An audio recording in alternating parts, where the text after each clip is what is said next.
Okay, good morning. So, last lecture before the Christmas break, as predicted in the full lockdown, or what they call the full lockdown.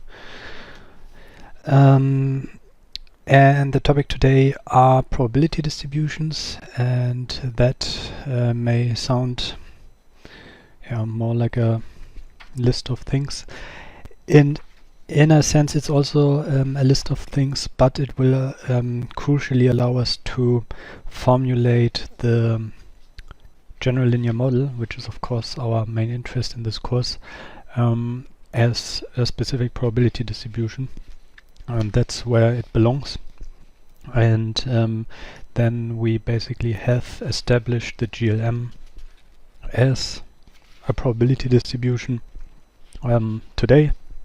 And then after the Christmas break, can capitalize on that and look at how to estimate the parameters of such a model and look at how to make inferences on such a model, and then in the last weeks study a number of special cases of this model, which are of course the things that you have heard about already in undergrad statistics, like t-test, simple linear regression, multiple linear regression, ANOVA and ANCOVA, which once we have all the theory in place will naturally follow, and it will become clear that all of these things are essentially the same thing, namely a general linear model. So that's the plan. So today the more specific plan is then to first look at univariate Gaussians and multivariate Gaussians. So this is what we definitely have to cover. With respect to multivariate Gaussians, what we also need to, of course, discuss are linear affine transformations,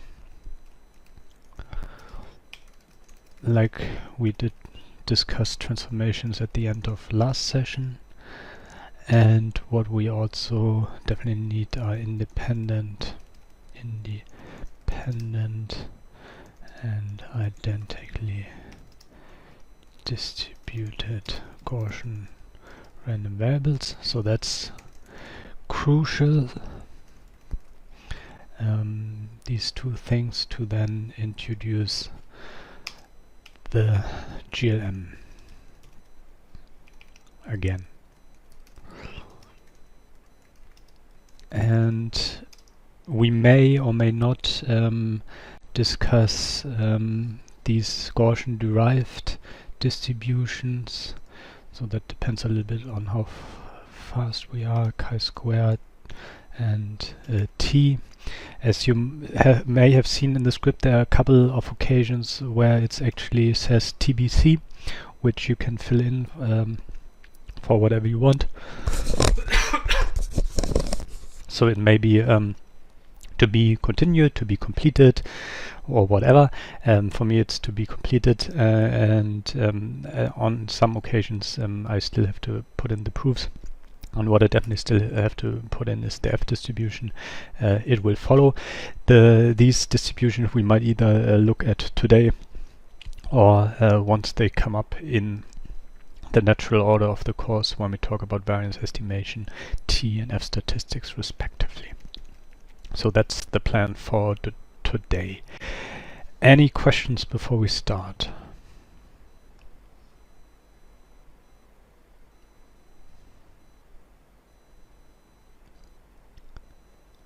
That does not seem to be the case. So the good thing is that we have everything that we need for today established. So we all know what random variables are, we all know what probabilities are, we all know what probability distributions are, and we all know what probability density functions are. And today we will mainly talk, or we will just talk about probability density functions, so we know what that are, what these are, and we will define a number of probability density functions and look at them. And the first thing that we want to look at is that I still can't scroll if there's not enough content on this. the first thing that we want to look at is the univariate Gaussian, and of course you've all seen the univariate Gaussian before. Am I now allowed to? No. The univariate Gaussian distribution is defined by a probability density function, and this probability density function I abbreviate by nx mu sigma square, and this is 1 over the square root. Ooh, there's a pi missing in the script, sorry for that. 2 pi sigma square, so that's in script 7.2 and 7.1. There's a pi missing in the denominator. And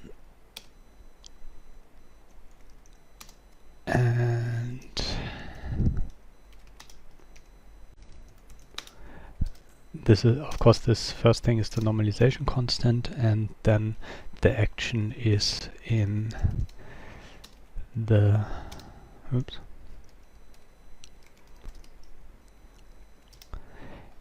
in the exponential term.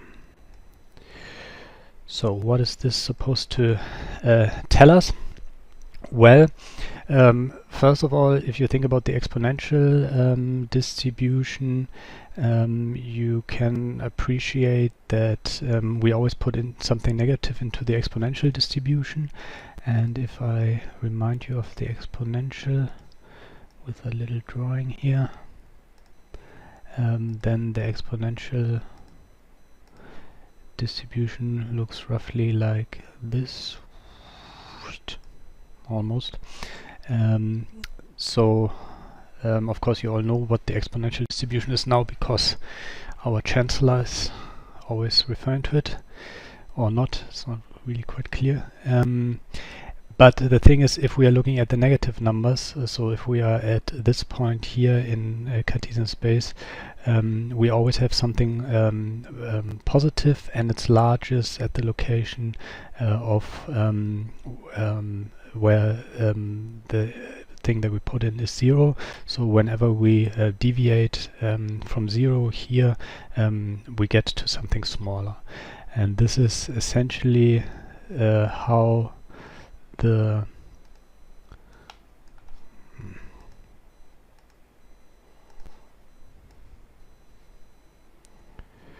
I just want to delete it anyway. This is essentially how our familiar form of the Gaussian then comes about. So here I have a picture. So here the first on the left shows various Gaussian probability density functions. Of course, where they are located with respect to the x value depends on the expectation parameters. So we have different ones for mu0, mu1 and mu2, and as you can see, they shift to the right. Of course, you can also have negative expectation parameters. You can have not have negative variances because you need to divide you cannot have negative variances because you need to take the square root here. The larger the variance parameter, the wider the spread. So this is of course familiar to you. So the new information that you got from this course is that this is a probability density function. Maybe you knew that before, and you have a formal definition of what a probability density function is. The fact that the Gaussian looks like a Gaussian, I think you have seen before. Be again reminded that this is a probability density, so the values on the y-axis don't reflect probabilities. However, of course, in regions where you have higher probability density for a given interval, so for example around 0 for the standard normal, as it's also called, Gaussian with expectation 0 and variance parameter 1, if you look at an interval there and you have the same interval size, and you look at an interval somewhere more towards the tails of the distribution, because the probability to observe values in these intervals is larger where the density is also higher. So of course there is a relationship between density and probability, but again, it's not the probability that is plotted, but the density. Or I already mentioned the standard normal or Z distribution, which just derives from the Gaussian, so the univariate Gaussian, if we set the variance parameter to 1 and the expectation parameter to 0, then we have the so-called Z distribution or standard normal distribution. One thing that will be important, again, also when we look at multivariate Gaussians, is are affine transformations of these random variables. And the fundamental result for Gaussians is that if we linearly affine transform such a random variable, we again get a Gaussian with a known parameters. So that's this theorem on linear affine transformation of Gaussian random variables. So if Xi is distributed according to univariate Gaussian with parameters mu and sigma square, and we define epsilon as f of Xi, so we do a transformation of this random variable as discussed last time, and our f is a function of is a linear affine function, so a function of the form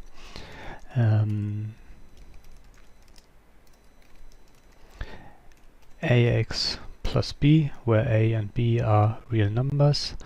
Then we have the result that this epsilon, which is defined as a transformation of Xi, is also Gaussian distributed, and its expected value is given by a mu plus b, and its variance is given by a square sigma square.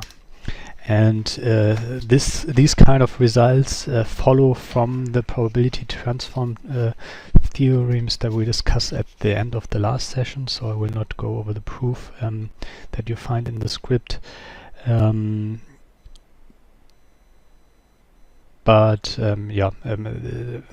This follows from these density transform theorems, so this is why they are important.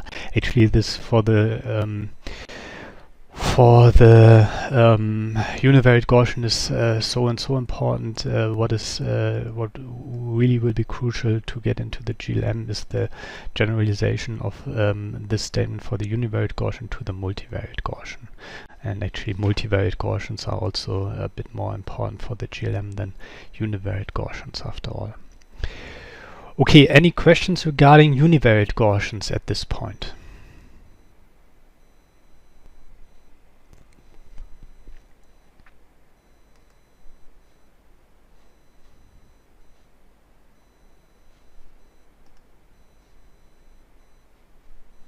Apparently not. Oops.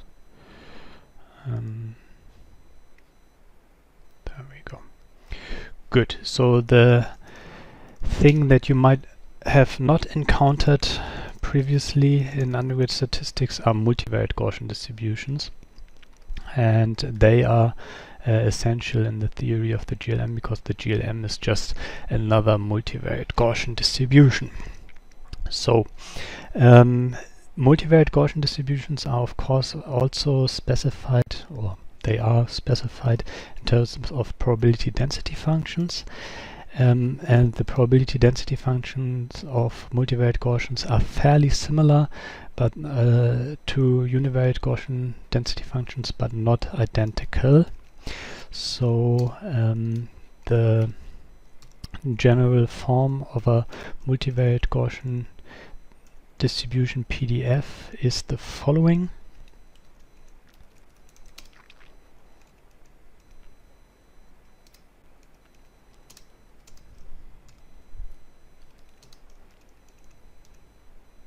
So first we have a normalization factor, which is fairly similar to what we have here. So we have the inverse of 2 pi but we needed to of the square root of 2 pi, but we now consider this to the power of n, where n is the dimensionality of the multivariate Gaussian, as we will see.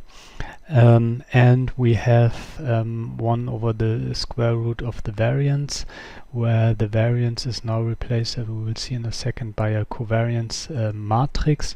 And this covariance matrix we don't consider fully, but only its determinant, and we take 1 over the square root. So this thing here is essentially what you have here in the univariate Gaussian.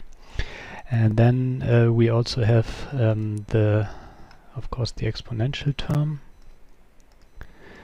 And there also we have this factor of -1/2. And then we also have a squaring operation, which, if you go to matrix multiplication, corresponds to a transpose of a vector multiplied by itself. So if you remember,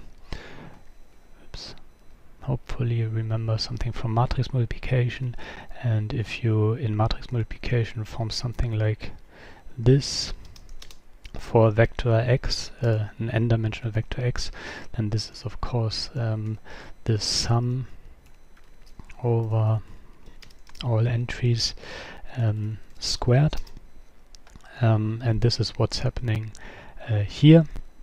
And instead of dividing by the variance, like here, we sandwich multiply by the inverse of the covariance matrix. And as you know, the inverse is the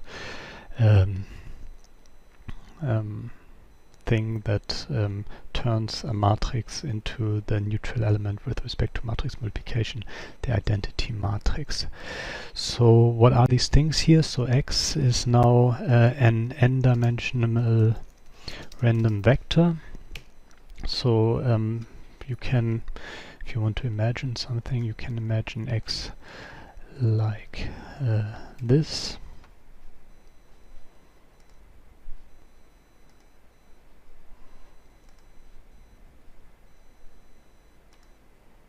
No.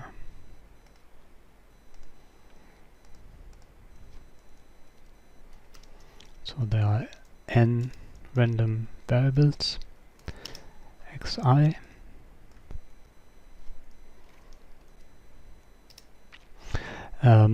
Mu is also a vector. Or actually, I shouldn't say that x is a random vector. The random vector here is again xi, which is the random vector. X is just a value that the random vector xi can take on. So we could, so this makes sense to say that the value of the random vector is a vector in Rn, and the corresponding random vector we would write with xi. Our mu is an n-dimensional vector, and our sigma is an n times n matrix that is positive definite. And we discussed what positive definite matrices are in the beginning. One crucial feature of positive definite matrices is that they are symmetric. So if you transpose the covariance matrix parameter of a multivariate Gaussian, you get the same value or the same matrix. Yeah, so a good way to start understanding multivariate Gaussians is to look at the case that we have a two-dimensional Gaussian, where which is then called a bivariate Gaussian. And in a bivariate Gaussian distribution, we just have two random variables, and our expectation parameter becomes a two-dimensional entity. So there are two numbers describing the location of the density. Great. I always do that. like this. And our covariance matrix parameter becomes a 2x2 matrix. So it looks as follows.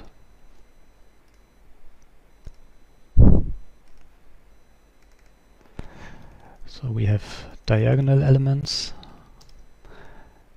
sigma 1, 1 and sigma 2, 2.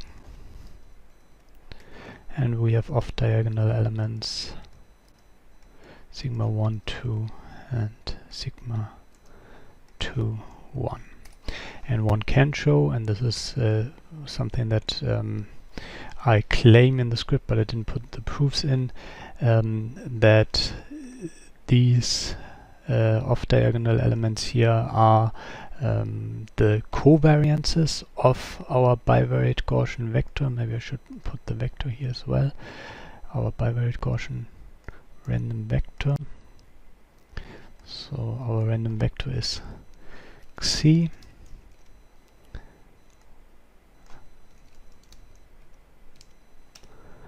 That's our random vector. And our Xi takes on values x, and for each value of x there is a corresponding probability density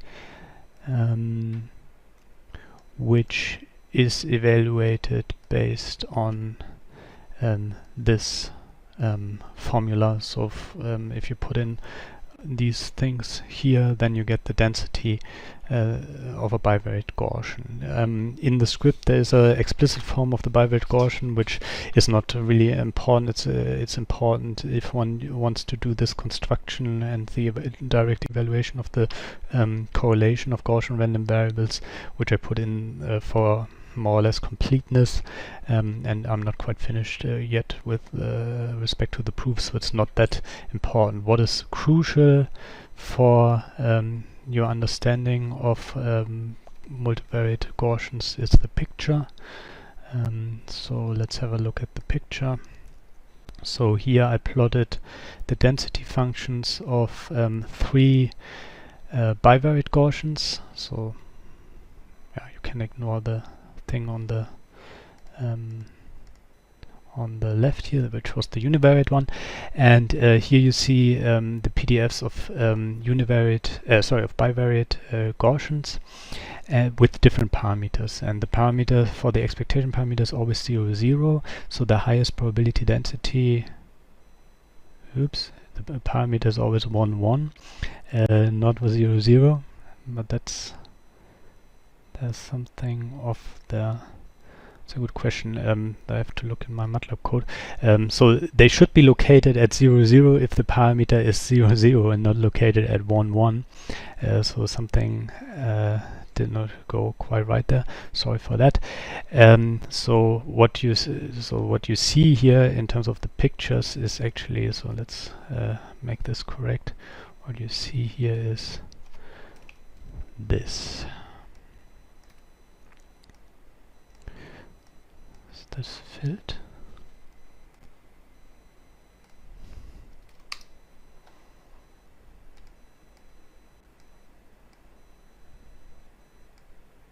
Oh.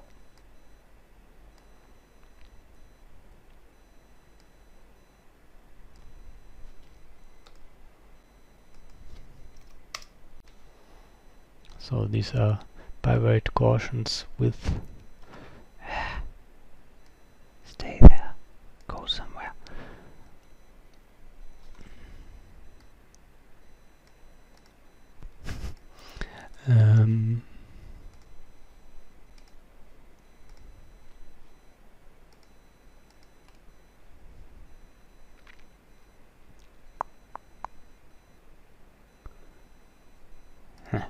Anyway, so these are the expectation parameter here is 1, 1, not 0, 0, because they are located at 1, 1, and this is the same for all of the 3 bivariate Gaussians here. So there's not much happening. If we change the expectation parameter, then we shift the Gaussian around. What is crucial here are the off-diagonal elements in the covariance matrix. If they are 0, this corresponds to no covariation between x1 and x2 and corresponds to a spherical density function, which also means, if you think about it, if you, for example, sample a value of x1 here at, I don't know, 1.1, then the probability to sample x2 is the same as if you sample, for example, a value here over all values of x2, as if you sample, for example, a low value here at 0.9. This changes if you set the covariance, so the off-diagonal elements in the covariance matrix, to positive values. Then you get this impression of a positive correlation, which means if you sample something around here and get something here, you have a high likelihood to also sample something positive in x2, and the reverse for negative. And if you set the off-diagonal elements to something negative, then if you sample something high for x1, you are likely to sample something negative or low, negative, low, not necessarily negative, for x2, and vice versa if you sample something small for x1.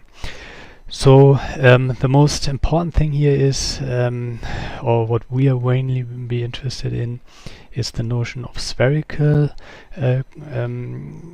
covariance matrices and spherical Gaussians, referring to the fact that the Gaussian random variables are independent. So sampling a high value in x1 has no consequences for sampling a high or low value for x2. So that's this spherical nature here. So ignore the misplaced, or maybe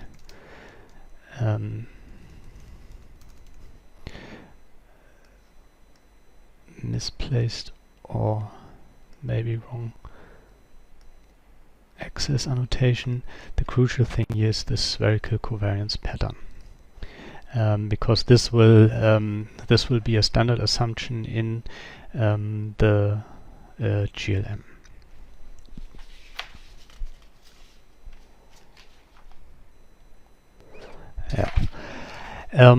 Do you have questions about multivariate Gaussians or bivariate Gaussians as we now looked at them? Yeah, could you actually clarify what the colors actually correspond to in the spherical covariance graphs? Yep. So this is so if you want so I could put in a I just made these figures yesterday because I wanted some figures. Of course, there are many figures of Gaussians.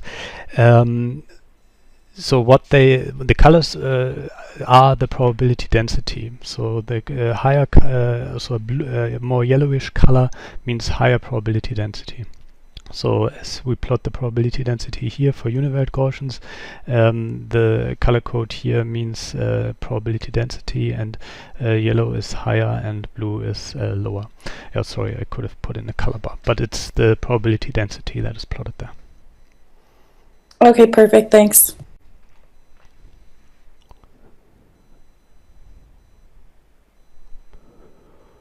Okay, anything else?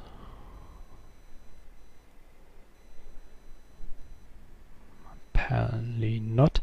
So the most important thing in terms of multivariate Gaussians for the basic theory of the GLM is now the following statement, namely the relationship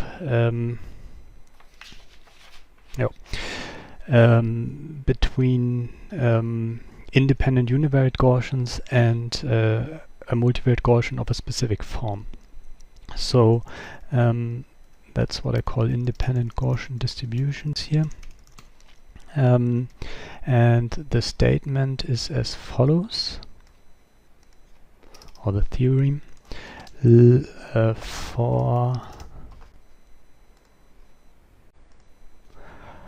I from 1 to n, let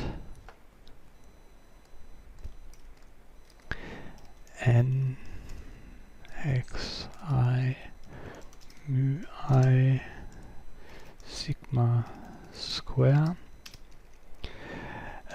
denote the PDF of n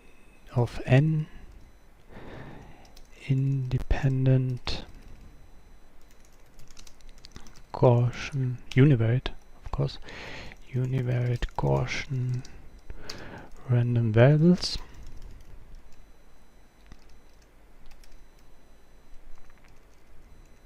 So we're considering n independent univariate Gaussian random variables, which are not all identically distributed. They just have the same variance, but they may have different expectation parameters. And we denote them, these random variables, by C1 to Cn. And further, let n x mu sigma square in denote the PDF of a n-variate, so a multidimensional n-variate random vector C, which of course holds our C1 to Cn, with expectation parameter mu given by, I need a transpose sign, mu n,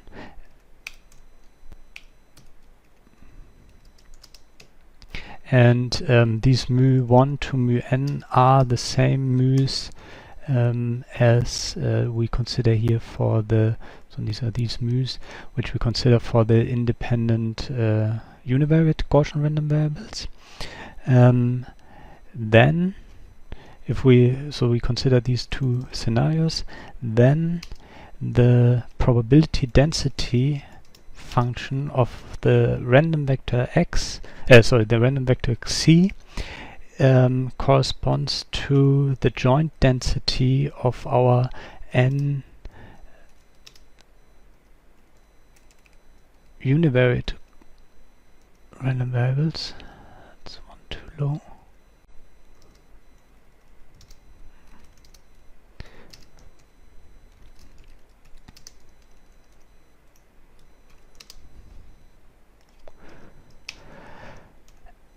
And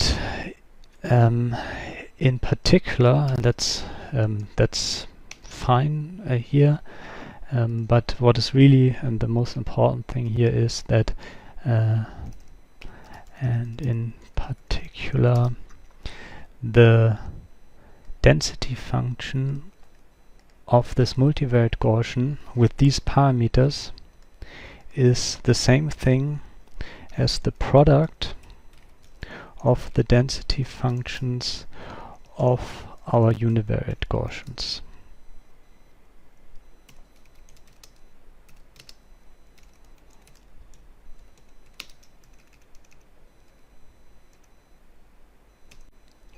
So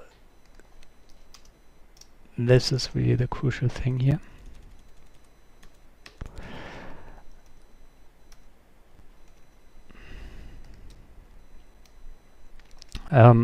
So what does this say? Well, it says we have n independent univariate Gaussian random variables, or we might not even need to assume at first that they're independent. They all have the same variance, they may have different expectation parameters, and we consider the case that they are independent, so their joint density is given by the product of the marginal densities. So remember again that independence in probability is modeled by the factorization of joint densities or joint distributions, or if we go back to events, by the products of the individual events. Now, this case that we have n independent Gaussian random variables, and specifically their joint density, can be written as the joint density of an n-dimensional random vector with expectation parameter corresponding to the concatenation of all these expected values, and that's the most crucial thing, a covariance matrix given by the variance of all the individual random variables multiplied by the identity matrix. And if we go back here, this covariance here is exactly one, this covariance matrix parameter is exactly one of those. So here our sigma square is 0.1, and our identity matrix is I2, so the two-dimensional identity matrix, and hence we call such a covariance matrix parameter in the Gaussian, we call that a spherical covariance matrix. So what this says is there are different ways you can think about this, but one of the easiest ways to think about it that I constantly do is that if you want to sample n univariate Gaussian random variables that all have the same variance, then you might as well sample a sample a n-variate or multivariate Gaussian distributions for n-dimensional random vector with expectation parameter corresponding to the concatenated expectation and spherical covariance matrix parameter. Yeah, so the because one is of course always interested in, as you were in undergraduate statistics, you have n samples from a population that has a Gaussian distribution, and if you want to describe the joint distribution of these n samples, which you often want to do, then you could either consider the product of univariate Gaussian densities, or you just consider the density of a multivariate, namely n-variate Gaussian. And to show that that holds is relatively straightforward. I think I want to copy that out of the script now, otherwise I will type it up and just or we'll just look into the script, otherwise we'll type it up and just put in typos over typos. So let's have a look of why this is the case. It's fairly straightforward actually. So we are here, and what so this is again the statement. So the density of a multivariate Gaussian with a spherical covariance matrix parameter corresponds to the product of n univariate Gaussians, and this can be seen as follows. So here we first write down the density function of the multivariate Gaussian for this specific covariance parameter, and then this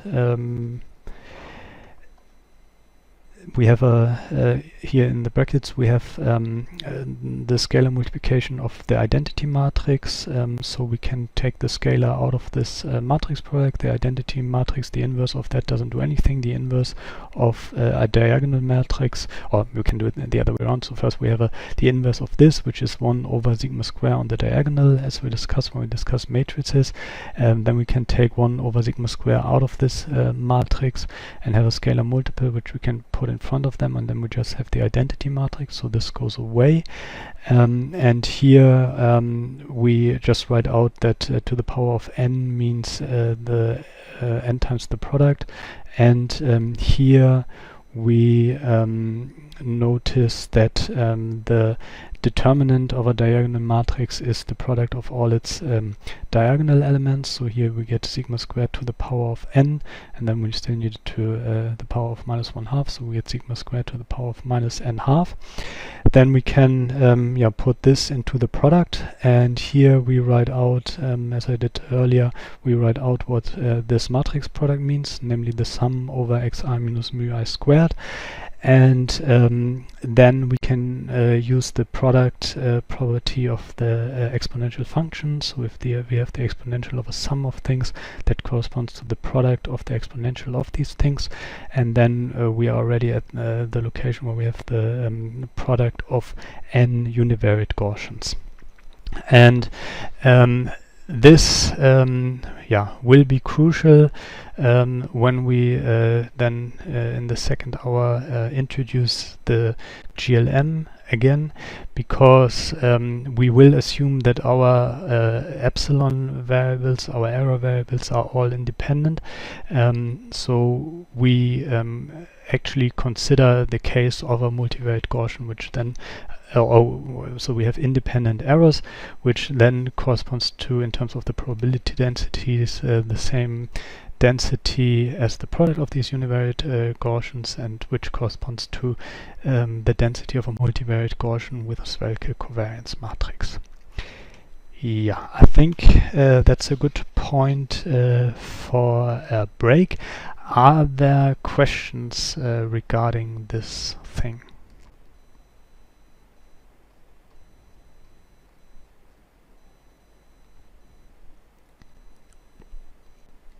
So so again, to state this many times, but it's very important. The joint distribution, or the joint density of n Gaussian random variables, can be described by, or is identical to, an n-dimensional multivariate Gaussian with specific parameters. Yeah. So this is a good time point for you to stop thinking about populations and n samples of that, and considering n Gaussian random variables, and not considering each of them being distributed according to something like this, but to consider how they are distributed together, and the answer is together they are distributed according to a multivariate Gaussian. So that's a crucial step that you must take intellectually to be happy with the GLM. Okay, then I suggest we take a break and continue at 10:30 to write down the GLM once we introduced a little bit on linear affine transformations of multivariate Gaussians. So see you in a bit. Okay, so now, armed with the knowledge of multivariate Gaussians, we are actually in a very good position to consider the GLM, but we need one additional thing about multivariate Gaussians first, namely how to form linear affine transformations of Gaussian random vectors.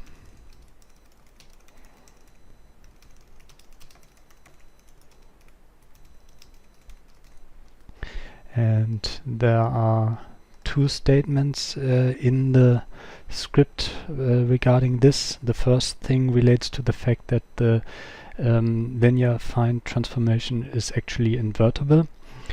So if we have C being a random vector that is distributed according to a multivariate Gaussian with expectation parameter sigma, with the expectation parameter mu, mu, what is this? Again, mu, and covariance matrix parameter sigma, where mu is n-dimensional and sigma is n times n-dimensional, and of course positive definite. And we have a matrix R which is square and non-singular, so invertible.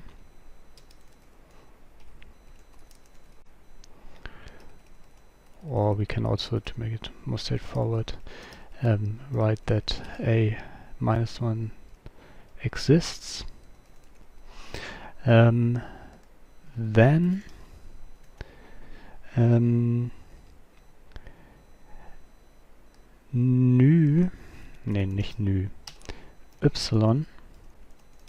defined as a times xi is distributed according to a multivariate Gaussian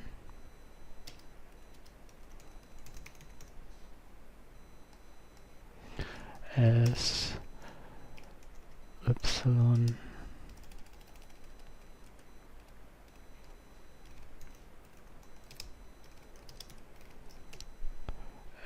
r mu and a sigma a t. So this is fairly, this is essentially just a generalization of what we've already seen for the univariate case. Actually, this is just a non-singular transformation. There's no bias. We could put in the bias here as well. So the b, here the b is 0. What we've seen up here was the case of a univariate Gaussian, where we multiply the value of this univariate Gaussian by a and add a constant b. Then what our result, our our epsilon is defined. Our epsilon is distributed according to a univariate Gaussian, where the expectation parameter is multiplied by a, the b is added, and our variance parameter is multiplied by a square. And in generalization of this, we now have for the multivariate Gaussian that the expectation parameter is multiplied by a, and the covariance matrix parameter is sandwich multiplied by a and at. So we also have a twice in here, so we also have the square. So that's essentially a generalization of what we've seen in the univariate case, and can be shown using the probability density transforms that we discussed or that are in the script also for invertible multivariate transformations. This actually can be extended, and to show that is then not that trivial anymore, but it's also important for what we are actually doing with the GLM. Namely, if our A changes the dimensionality of the resulting epsilon, namely it may either add additional components of the random vector. So if xi is n-dimensional, then epsilon can be m-dimensional, where m might be larger, or it might be smaller than the original xi.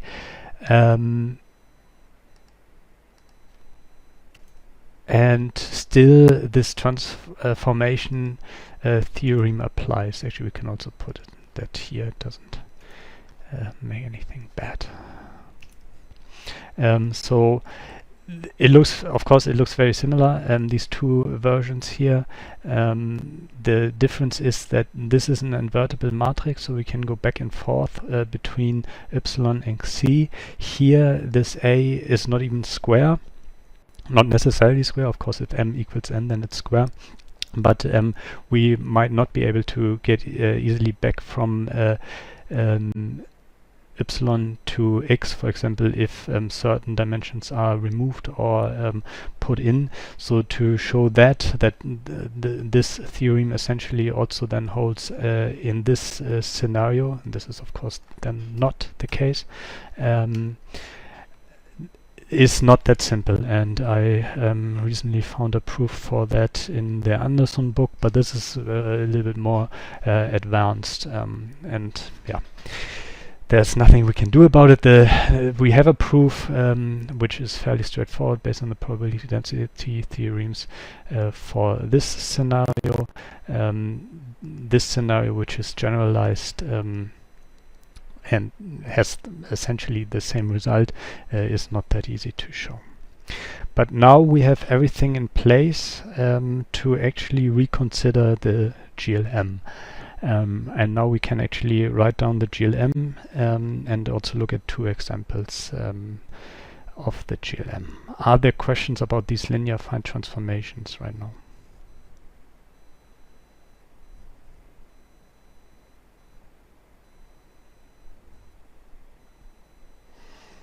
Okay, apparently not. So now, and this is I think the last thing that I now want to do before the Christmas break, we can, after all these X courses, so we discussed sets, sums and functions, calculus, we discussed matrices, and we discussed probability, and we did something on transformations. Now we are finally in the position where we can discuss our equation that we saw already in the very first lecture, of which no record exists, but of course you have the script. We can reconsider this and have now the language and the concepts in place to actually discuss this in some detail. So we now go back in a way to the first introductory lecture and the introductory script, and use everything that we learned between November and now, no, beginning of November and now, to reconsider what we've seen there. So the basic model of a GLM is what we've already seen and what you're all familiar with, which looks like multiple linear regression. So recall that the linear model that we are talking about all the time models a data random variable yi as the linear combination of predictor variables x, which are weighted by some weighting parameter beta.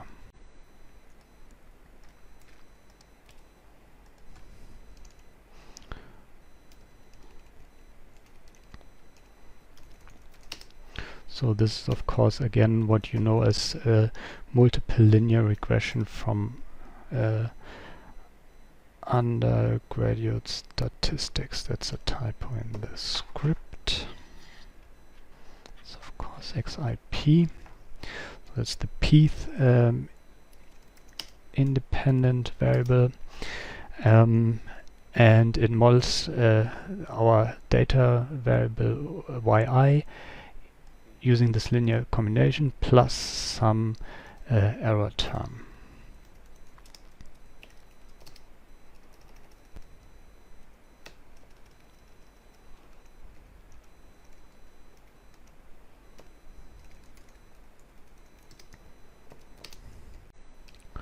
For I from 1 to n. So n are the number of data points that we are modeling, and yi are the variables that we use to describe our data. And we can, of course, just re-express this in matrix notation. Sorry, one thing that I forgot is that var epsilon I is distributed according to a univariate Gaussian centered on 0 with variance parameter sigma square. Yeah, so that's the Gaussian assumption about the error terms. Remember, in undergrad statistics, you always introduce certain models and some tests, and in the very end there was a slide saying this only holds if things are Gaussian. And this is completely not what we are doing here. So we are writing down the model, and we are talking explicitly about the distribution of the error terms right from the beginning. So that's the most basic form. And I sometimes call this form, how do you call it? I think I call it the structural form, because it tells you something about the structure. We can easily rewrite this in GLM form by defining y as, So this is now completely nothing new. I think we've seen that before by defining y as the concatenation of our data vectors, variables to create a data vector.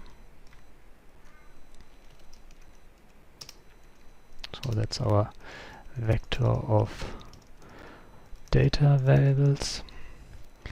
Then, of course, having our design matrix.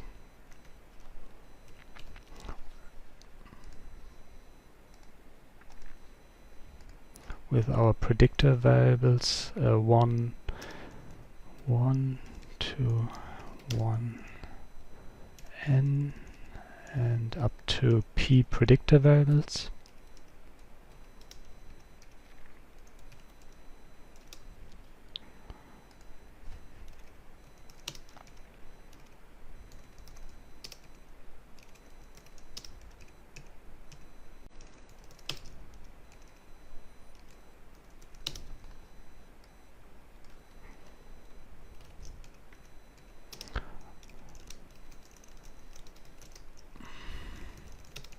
So our design matrix.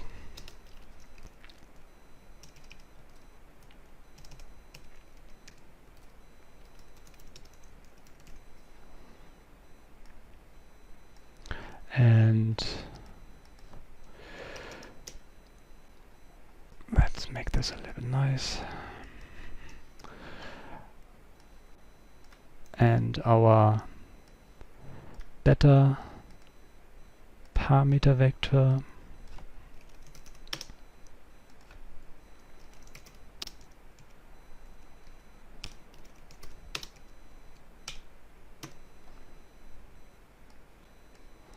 of parameter of beta parameters,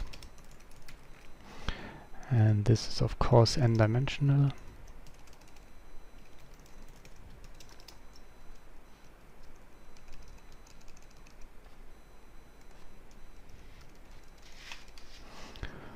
And this of course p-dimensional. And finally we can of course, or not that of course, but we can now also say something about our epsilon here.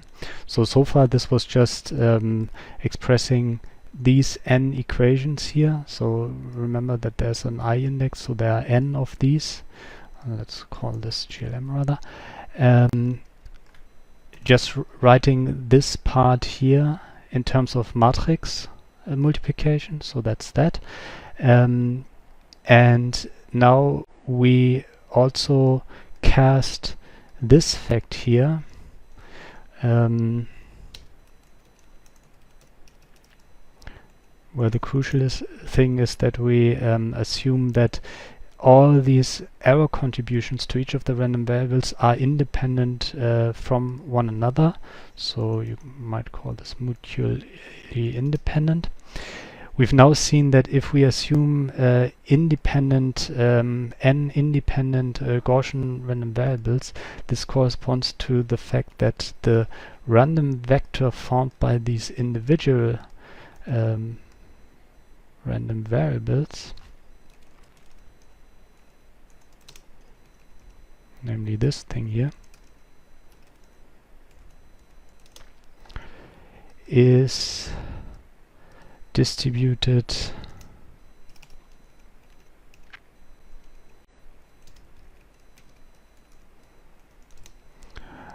according to a multivariate Gaussian with expectations formed by the concatenation of the individual expectations and covariance matrix parameter given by a spherical covariance matrix. Yeah, so the assumption that all the error terms for all the random variables for all our n data points, that the error terms are univariate Gaussian distributed, centered on 0, so expectation parameter 0 and variance all of the same variance sigma square, is the same thing as stating that the vector of these error random variables is distributed according to a multivariate Gaussian centered on the 0 vector and with covariance matrix parameter sigma square in. So this is exactly what we discussed here. Yeah.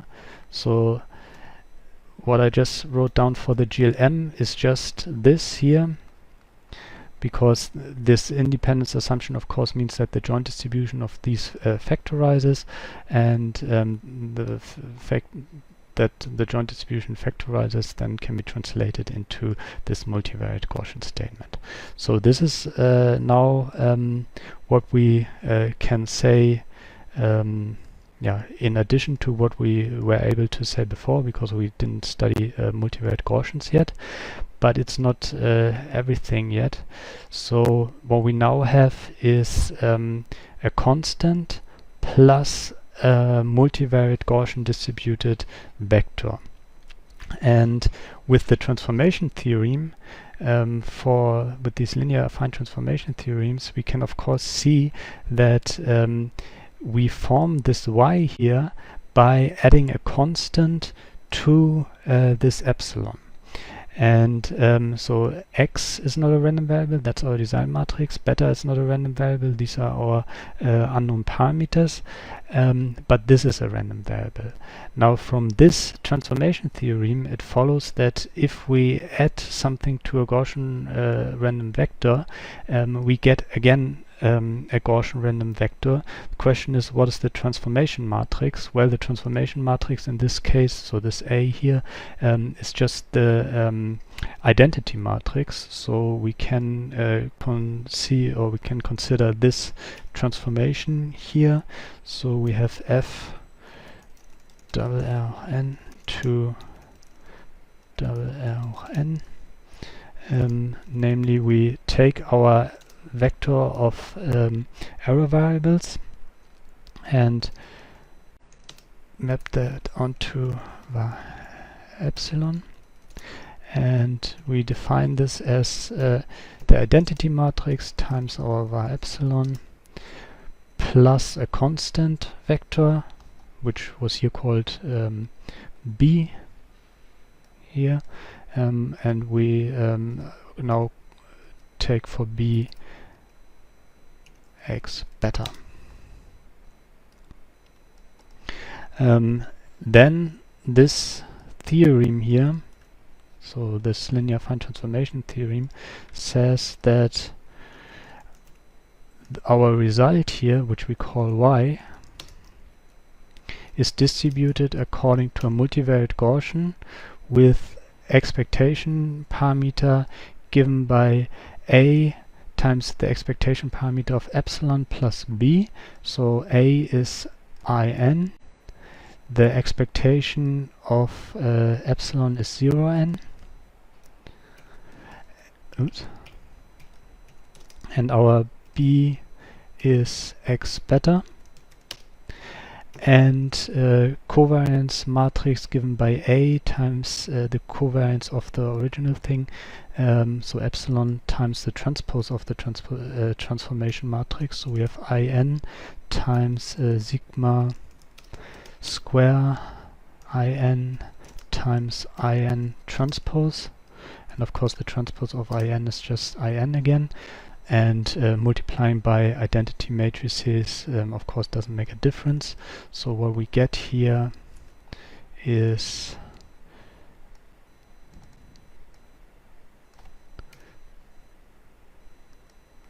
this.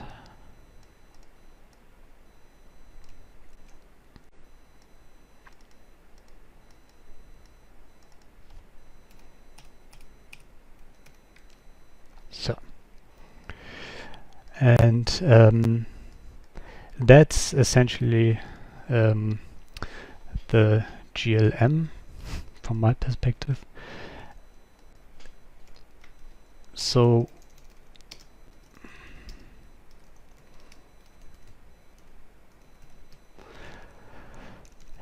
the point here is that for some reason we are happy with the fact that we model an individual data variable by the linear combination of predictor variables by beta parameters under the assumption of additive Gaussian noise, for which all these noise terms are independent and have the same variance and are zero-centered.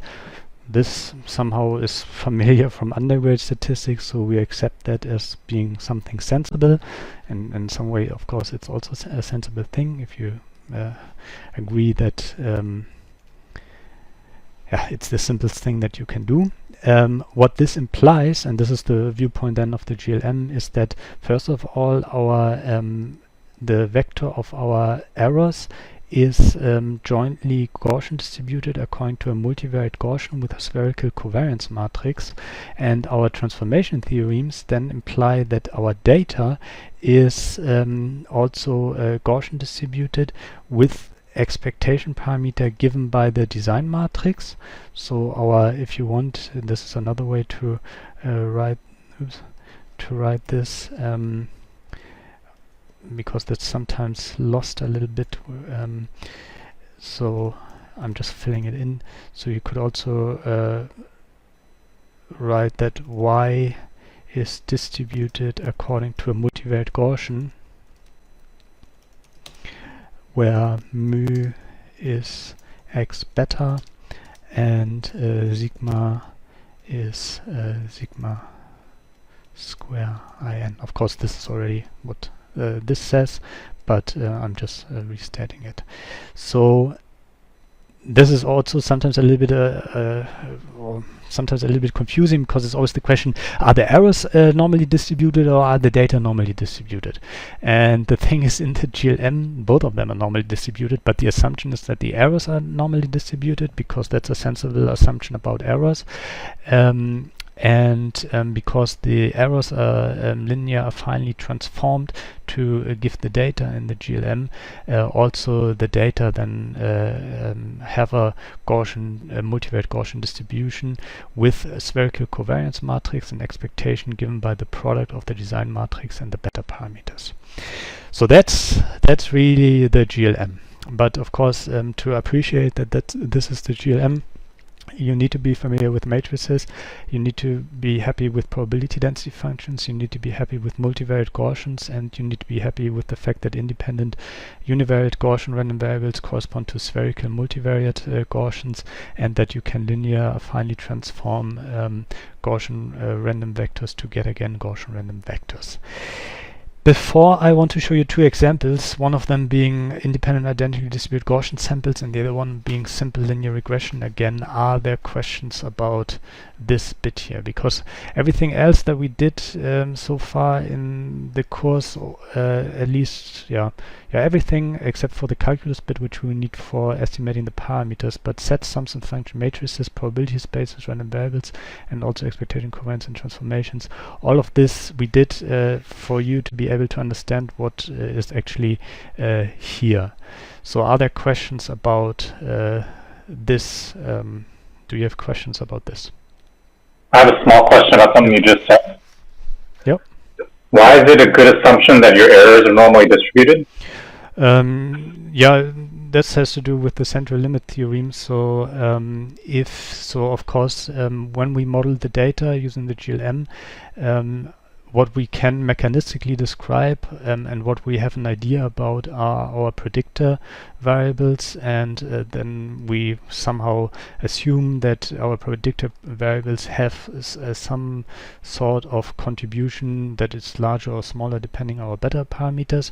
But we also appreciate that while we can describe our data by our predictor variables or our independent variables or regressor variables, however you want to call them, we also appreciate that our model is not perfect. And so if we assume that besides what we consider to be mechanistic or deterministic contributions to a data, there are many other things that contribute to a data that we don't know about, which may or may not not be stochastic. That is not really what we're making a statement about. But if we assume that all these other contributions can be captured by arbitrary random variables, but there are really many, like 1,000 different influences, and all of these 1,000 different influences have different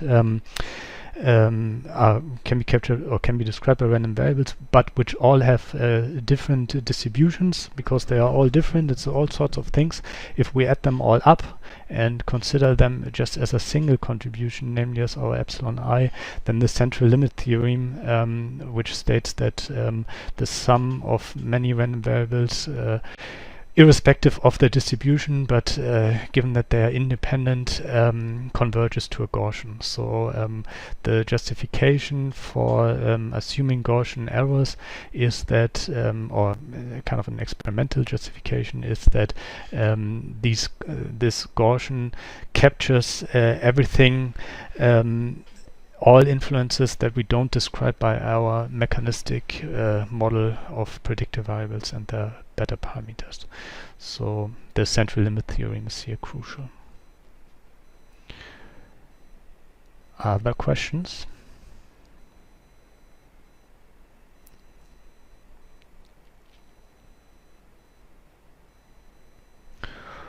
Okay, and the main point, of course, of the GLM is not so much that everybody becomes familiar with matrices or the multivariate Gaussians, which is of course good for the soul, but also doesn't really, at this point, it's new stuff, but it's not really, doesn't really provide an integrative perspective if we just write it down like that. That if we formulate everything in terms of the general linear model, then a lot of things that were previously unrelated and were just different statistical methods, if you want, turn out to be actually special cases of the same thing. And of course this will be the big theme in the last 4 or 5 weeks of the course, but to have kind of 2 working examples that we then, when we discuss the estimation theory for the GLM, I think it's good to also introduce 2 special cases at this point. One being independent and identically distributed Gaussian random variables, and the other one being a simple linear regression, which we already have seen before. So let me now give you 2 special cases of the GLM. Again, more will follow. We will look at multiple linear regression, ANCOVA and so on, ANOVA and ANCOVA. But for the moment, let's look at 2 examples. Example 1, independent and identically distributed Gaussian samples. So this is also because from last week I have the population thing in my ears. This is also the same thing that when you said you take samples, independent and identical samples from a population. The population now here is a Gaussian, and these samples are of course random variables. And the idea is now that we first state the structural form and then translate it into the GLM form. So the structural form, of course, of this scenario is what you will hopefully also have seen in undergrad statistics. So we assume that we have n variables yi, which are sampled from a population, if you want, which is a univariate Gaussian with expectation parameter mu and variance parameter sigma square. So you can always tell when I talk about univariate versus multivariate Gaussians by looking at the variance parameter. If the variance parameter is a if it's a lowercase Greek letter, sigma square, that's always univariate. If it's a uppercase sigma, then it's a multivariate. So we're talking about univariate n independent univariate Gaussian samples here, as it says in the title. This, of course, can be written in kind of different forms. So if we call this the structural form, there's another way to write this, and this then follows directly from these linear transformations again. So we can, of course, rewrite this as mu plus epsilon I, where our epsilon I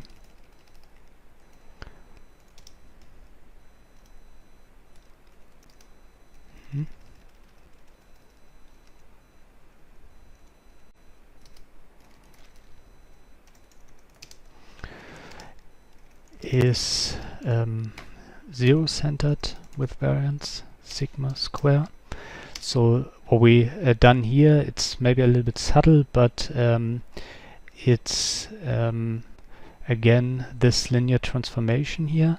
So instead of talking about the distribution of y, we go the other way around here, because we started with assuming that y are Gaussian samples, because it's a typical thing that you do in undergraduate statistics, because you say we sample from a population, and you don't say we sample our data from a population. You don't say we sample our errors from an error population, but you say we sample our data from a population.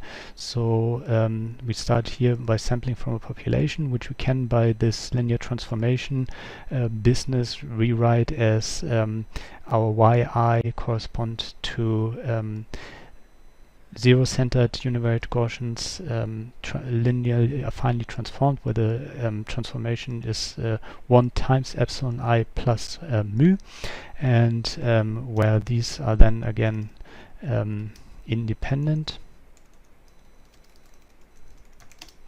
because the other ones are independent as well. So maybe one should show this also deeper, but this follows quite naturally. Then the question is, how can we write this as a GLM? And the question, if you think about how can I write this as a GLM, is always just essentially relates to how you can express this expectation parameter for all your random variables yi, how you can express the expectation parameter in terms of a product of a design matrix and a beta parameter. Because the assumption will always be that these epsilon I are independent, so the covariance matrix will always be the sigma square in for everything that we do in this course. Of course, one can, in more advanced GLM stuff, look at non-spherical covariance matrices, which is an interesting topic, but we will not do that. So the question is always, how can you express these set of equations, namely this I from 1 to n, how you can express this in terms of a product of a design matrix and a beta parameter. Of course, that depends on definitions, but if you define the following, namely you set x to a column of ones,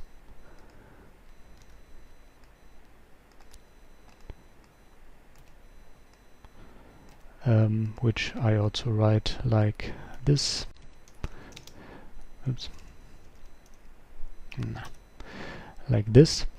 And you set beta to be mu. Then if you now write the same thing here in matrix form, you get x beta plus y epsilon, where, as I said already, this y epsilon is then multivariate Gaussian distributed with spherical covariance matrix, which follows from these mutually independent univariate things, so we can already put that down. Then under these definitions of our design matrix and beta parameter,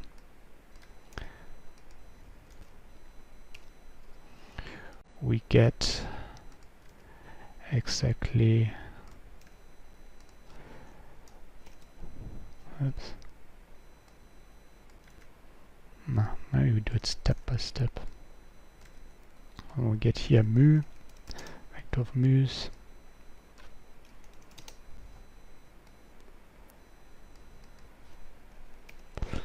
and a vector of epsilons,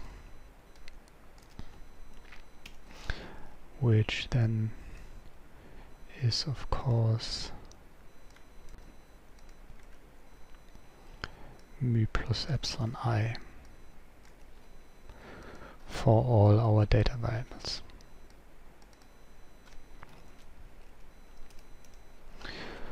So the crucial thing here is of course the definition of the design matrix and the beta parameter. To cast this scenario of sampling n times independently from population with expectation parameter mu and variance parameter sigma square, to cast this into GLM form, but yeah, then we have it. Yeah. So this is what, if you look at special cases of the GLM, what you always need to think about: what's the design matrix, what's the beta parameter, but besides that, it's then always the same thing.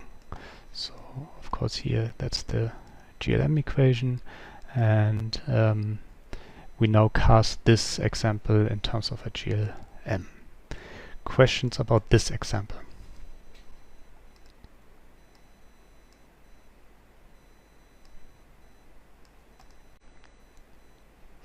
And then I call always this, I call the GLM form, obviously.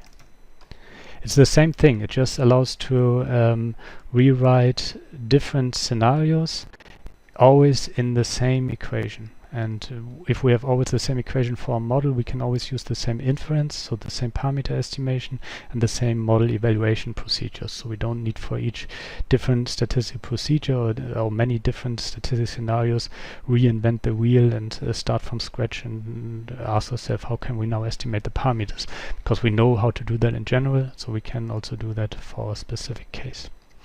The second example is actually the example that we already seen, so I'm just filling this in now for completeness, and that's simple linear regression. That was how we started out. That was not too nice. So simple linear regression again is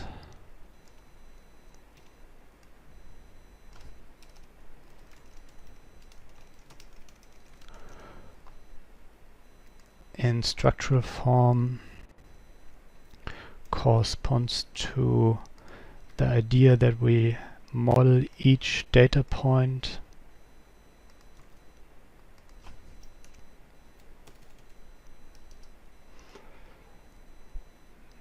not like this. So we don't say something, we sample from something, but the usual scenario how simple linear regression is introduced in undergraduate statistics is that we say, okay, our data random variable is modeled by some offset, a slope parameter multiplied by some predictor, and Gaussian error. Often you don't, so with Gaussian errors in simple linear regression, this is often not explicitly stated in the beginning, but then if people do inference or p-values for their slope and offset parameters, and these of course only kick in once you actually made this assumption about Gaussian distributed errors if you use the standard t distribution based p-values for your slopes and offset. So we can write the structural form of the simple linear regression model. Now I put in a star because it's Christmas, like this, and so this should be roughly familiar. We can also re-express this in terms of a statement about the distribution of the data.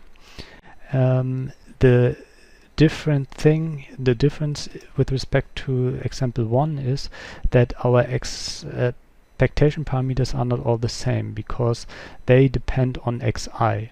So our mu I here for our random variable yi are in this case given by a plus xi.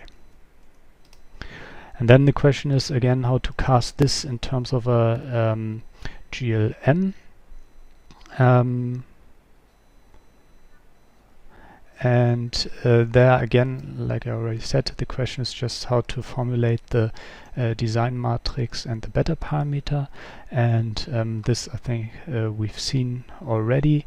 So to reproduce these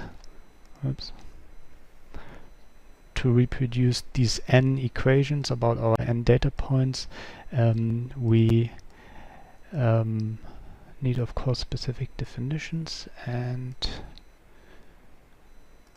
what we need is is this.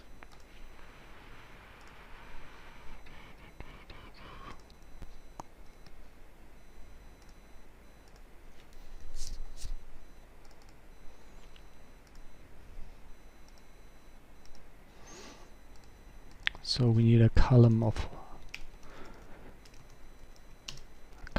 ones, and we need a column that has the values of our independent variable or our regressor variable or our predictor variable, however you want to call it. And we need our beta vector to have our offset and slope parameters. Of course you need to combine the column of ones with the offset and the slope parameter with the predictor variable, and then again in the GLM form we can write this down as follows. So our n random variables, we just put them together in a random vector, our n data random variables y1 to yn.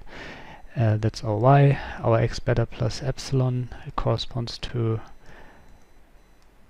this times this, which corresponds to a plus which would be x1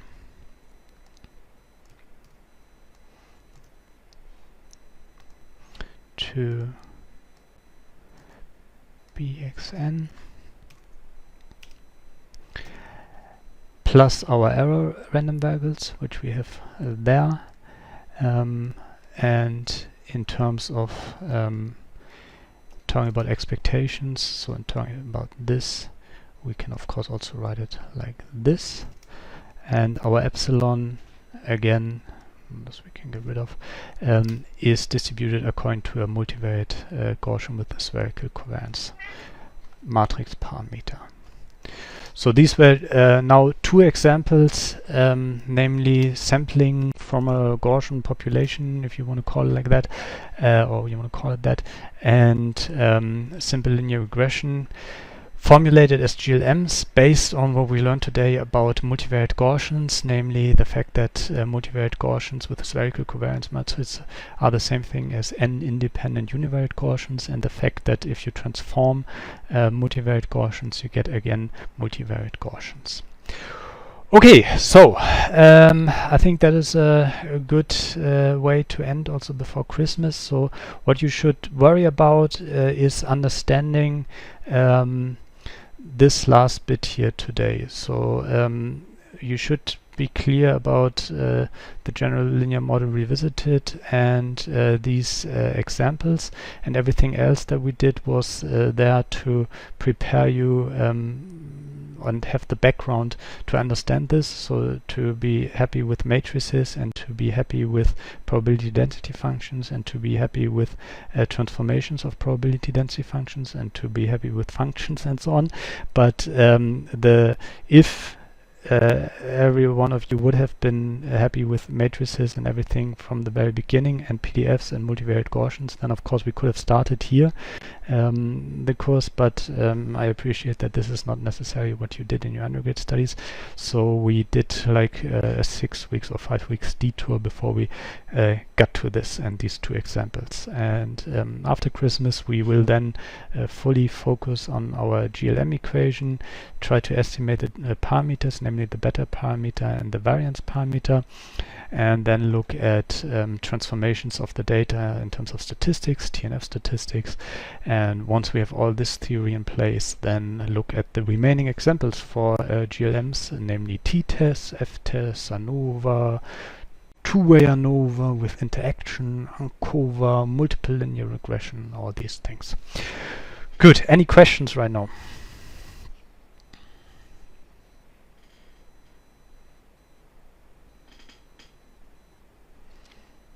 So if you are revising over the Christmas holidays, because you obviously cannot visit your family, because otherwise we will have lockdown until summer,